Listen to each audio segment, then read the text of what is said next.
No dobre, tak poďme na to. Otvoríme včely. V prvom rade pozrieme, čo robia.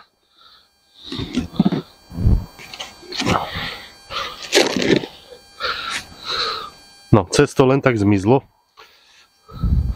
To znamená, že cez týždeň im asi prídem ešte pridať.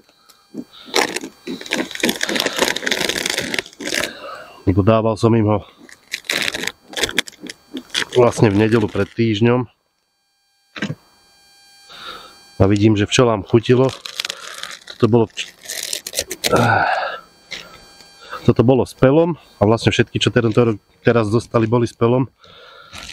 Pretože je sucho, je teplo, tá znáška je absolútne biedna. Tak som ich chcel troška podporiť. Na vrece mám no nevadí. Chcel som ich troška podporiť v tom, aby si aj stavali, aby aj plodovali. Aby proste robili všetko, čo majú.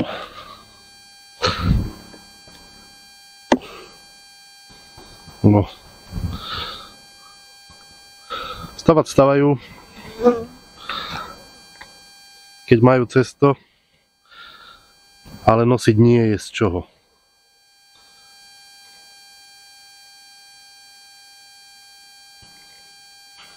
Respektíve akoby zásobné plásty sú naplnené.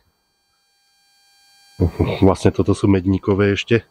Chcem sa pozrieť aj do plodiska, ako to vyzerá.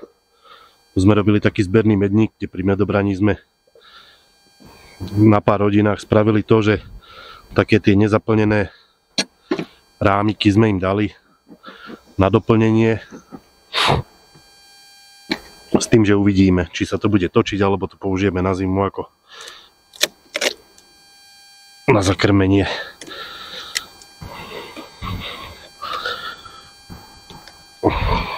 Zalepili všetko poriadne, sa toho neboja. No, aspoň teda v našich končinách už sa aj tak blíži taký ten koniec sezóny. Aspoň toho, čo sa týka medobrania a podobných príjemných udalostí. A už v podstate sa ideme hrnúť len do toho, že liečíme, krmíme a chystáme sa na zimu. A s tým liečením a krmením zase zopakujeme minulý rok. Ten nám celkom vyšiel. Samozrejme tam podľa všetkého bolo aj trocha šťastia, lebo nemyslím si, že by som bol tak geniálny včelár, že poviem si, že toto robím a včely si zázračne všetky prežijú. Ale určite to čo pomohlo, že si to zopakujeme. Plodovať sa ešte ploduje, však je leto. Vidím vajíčka, larvičky. Matku tu nevidím. Vidím tam misku, ale tu len zruším, lebo ma to rozčuluje, ale není v nej ani vajíčko, ani nič. Vidím, že snažia sa mať aj vence, ale je sucho.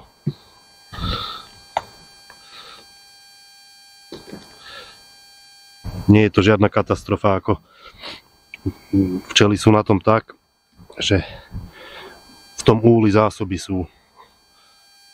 A viem aj z predchádzajúcich rokov, že keby došlo k najhoršiemu, že nemajú čo, tak oni nabehnú do toho medníka a vyberajú z neho. Takže nebojím sa, že by nejakým spôsobom hľadovali. Tým cestom sme chceli len podporiť akoby troška ešte plodovanie, nech sú čo najsilnejšie. Poď dole moja. Až tam dole som nemyslel. Tu je spravená miska, pozrieme sa. Ale vajíčko v nej nie je.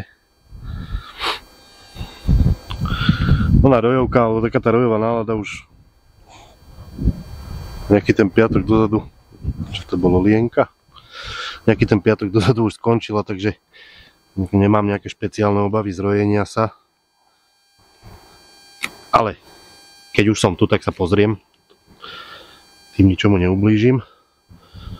Tu vidím, že majú pekne aj zásoby na kraji. Tuto je plot.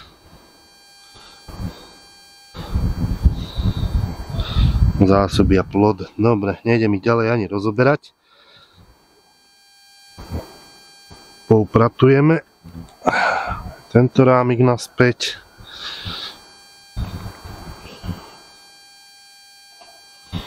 No.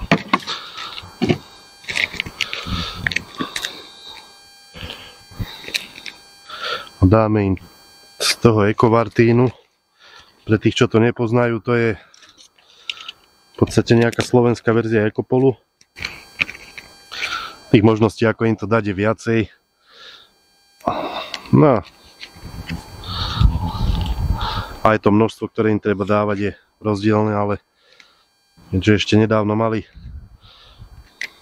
aj šťavelku, tak to spravíme tak, že dáme im jeden pásik tak na stred. Toto je ináč veľká vec. Obyčajný kancelársky dierovač na papier na takéto pásiky je úplne vynikajúca vec, pokiaľ ho chcete vešať medzi rámiky. Aj keď teda môj osobný názor je taký, že keď ho aj takto položím, tak ten účinok je ten istý.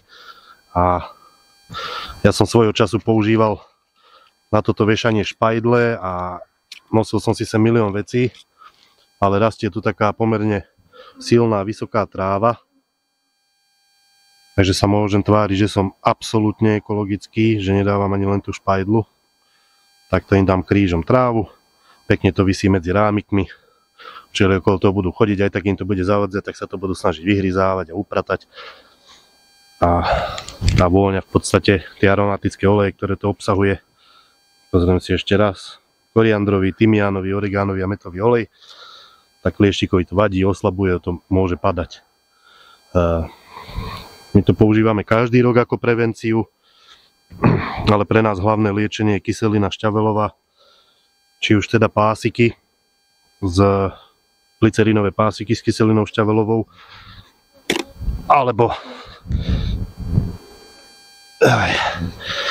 potom, no, nedal som ho opačne, nevadí.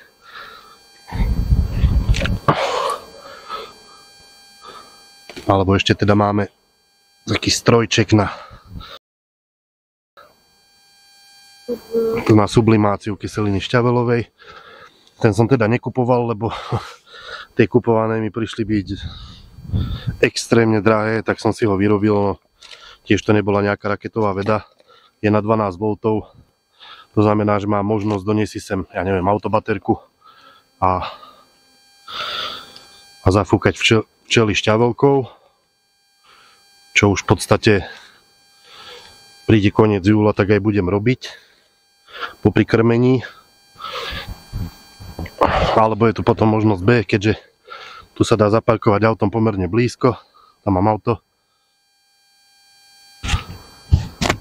a viem s ním prísť v podstate až k úlom, tak si viem jednoducho od naštartovaného auta, od baterky natiahnuť káble. Spravil som ich dosť dlhé na to, aby som v podstate od prvého úlu, kde by bolo auto, dočiahol až sem.